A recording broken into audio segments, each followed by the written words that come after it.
ಇವತ್ತು ನಾವು ಮೈಸೂರಿನ ಸೇಂಟ್ ಫಿಲೋಮಿನಾಸ್ ಚರ್ಚ್ನ ನೋಡಲಿಕ್ಕೆ ಹೋಗಿದ್ವಿ. ಚರ್ಚ್ ಆರ್ಕಿಟೆಕ್ಚರ್ ಅಂತೂ ಸೂಪರ್ ಆಗಿತ್ತು. ಈ ಚರ್ಚ್ನ ಪೂರ್ಣ ಹೆಸರು ಸೇಂಟ್ ಫಿಲೋಮಿನಾಸ್ ಕೆಥೆಡ್ರಲ್ ಮತ್ತು ಅಫಿಷಿಯಲ್ ಆಗಿ the cathedral of Saint Joseph ಮತ್ತು ಸೇಂಟ್ ಫಿಲೋಮಿನಾ ಅಂತಲೂ ಕರೆಯುತ್ತಾರೆ. ಇದು ಒಂದು ಕೆಥೋಲಿಕ್ ಚರ್ಚ್.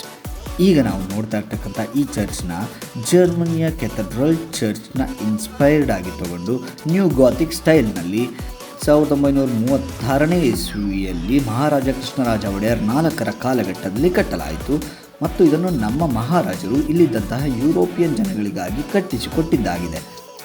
ಈ ಕೆಥೆಡ್ರಲ್ ಚರ್ಚು ಇಡೀ ಏಷ್ಯಾದಲ್ಲೇ ಅತಿ ಎತ್ತರವಾದ ಚರ್ಚ್ಗಳಲ್ಲಿ ಒಂದು. ಖಂಡಿತವಾಗಿ ಇಲ್ಲಿನ ಜನಗಳ ನಂಬಿಕೆಯನ್ನು ಗೌರವಿಸುತ್ತಾ ಮತ್ತು ಪ್ರಮುಖವಾಗಿ ಇಲ್ಲಿನ ಅತ್ಯದ್ಭುತ ಶಿಲ್ಪಕಲೆಯನ್ನು ಸ್ವಾದಿಸುತ್ತಾ ನಮ್ಮ ಮನೆಯವರೊಡನೆ ಸ್ನೇಹಿತರೊಡನೆ ಬಂದು ಇಲ್ಲಿ ಸಮಯವನ್ನು ಉಪಯೋಗಿಸಿಕೊಳ್ಳಲು ತುಂಬ ಒಳ್ಳೆಯ ಜಾಗವಾಗಿದೆ.